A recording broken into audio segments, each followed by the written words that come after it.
Hai semuanya, balik lagi nih di program Moi Kasih Info. Bersama kami menuai sukses dan inspirasi. Hari ini Moi Kasih Info mau ngebahas tentang salah satu komoditas pertanian yang besar banget di Indonesia, yaitu singkong. Kabarnya Indonesia jadi 4 besar penghasil singkong terbesar di dunia, bersanding dengan Nigeria, Thailand, dan Brazil.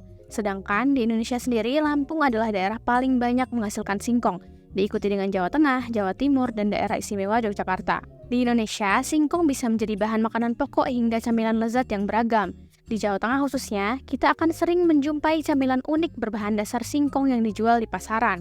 Kemarin, tim kami sempat menyambangi beberapa produsen camilan dari singkong, mulai dari keripik selandok, jat kolet, dan potil, yang proses pembuatannya bisa memakan waktu berhari-hari, tapi hasilnya sangat memuaskan. Kini produsen camilan dari singkong juga sudah berani melebarkan sayapnya untuk memperluas perdagangan. Selain pengiriman lokal, beberapa produsen camilan dari singkong bahkan sudah mulai merambah pasar ekspor.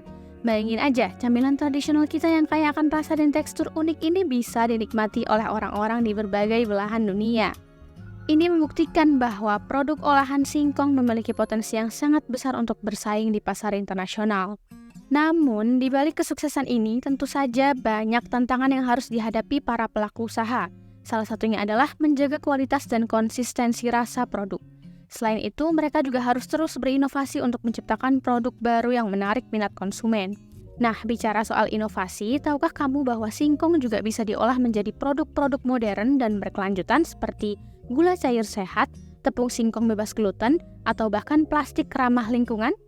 Ini membuktikan bahwa singkong memiliki fleksibilitas yang sangat tinggi dan dapat terus dikembangkan sesuai dengan perkembangan zaman dan sangat mendukung keberlanjutan lingkungan.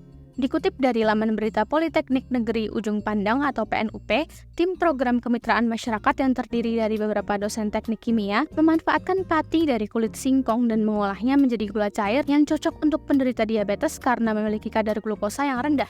Selain gula cair, pati singkong juga dapat diolah menjadi tepung singkong yang memiliki kualitas yang tidak kalah dengan tepung terigu.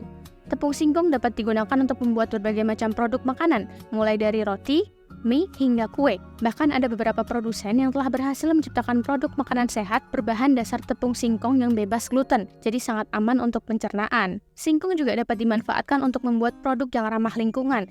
Misalnya, pati singkong dapat diolah menjadi bioplastik yang dapat terurai secara alami. Bioplastik dari singkong ini memiliki sifat yang mirip dengan plastik konvensional, tapi lebih ramah lingkungan karena tidak menghasilkan mikroplastik yang mencemari lingkungan.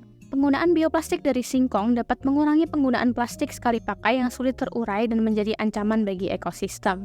Potensi singkong sebagai komoditas pertanian di Indonesia sangatlah besar. Selain memberikan nilai tambah ekonomi bagi para petani, singkong juga dapat berkontribusi pada ketahanan pangan nasional. Dengan sifatnya yang tahan terhadap berbagai jenis tanah dan iklim, singkong dapat ditanam di berbagai wilayah di Indonesia. Selain itu, singkong juga dapat menjadi alternatif sumber pangan bagi masyarakat, terutama di daerah yang mengalami kekurangan pangan. Kemudian yang gak kalah penting adalah peran singkong dalam mendukung keberlanjutan lingkungan. Budidaya singkong membutuhkan sedikit air dan pupuk, serta dapat tumbuh subur di berbagai jenis tanah. Hal ini membuat singkong menjadi tanaman yang ramah lingkungan dan dapat membantu menjaga kelestarian sumber daya alam. Selain itu, limbah dari pengolahan singkong pun dapat dimanfaatkan, sehingga bisa mengurangi limbah organik yang berakhir di lingkungan. Singkong, tanaman sederhana namun menyimpan potensi luar biasa, telah membuktikan dirinya sebagai komoditas yang dapat menjawab tantangan masa depan. Dengan inovasi dan kolaborasi yang tepat, singkong bukan hanya sekedar makanan pokok, tetapi juga menjadi kunci untuk mewujudkan pertanian berkelanjutan, ekonomi yang kuat, dan masyarakat yang sejahtera. Mari kita dukung pengembangan industri singkong di Indonesia dengan membeli dan mengonsumsi produk olahan singkong. Kita tidak hanya mendukung petani lokal, tetapi juga berkontribusi dalam menjaga kelestarian lingkungan. Sekian dulu dari program Moi Kasih Info. Terima kasih sudah menyimak informasi tentang singkong yang menjadi salah satu solusi keberlanjutan lingkungan. Jangan lupa untuk like, comment, share, dan subscribe biar nggak ketinggalan program menarik lainnya.